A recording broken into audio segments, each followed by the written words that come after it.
solar eclipse, I have made working model. This is sun, moon, and this is earth.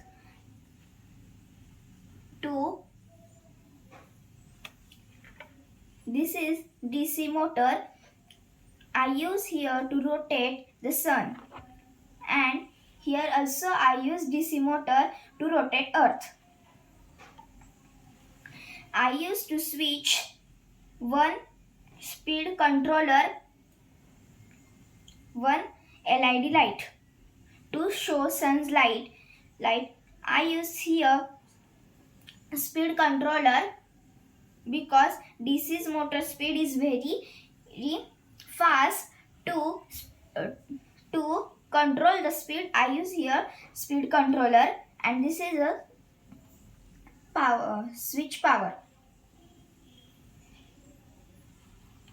Now I will show you how solar eclipse happen.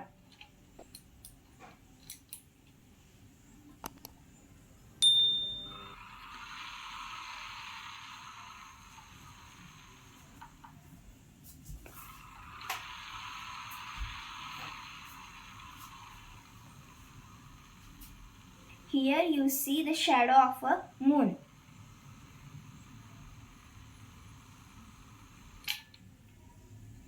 Here shadow of a moon is swallow in the earth to the earth, or who lives in this era people see total solar eclipse.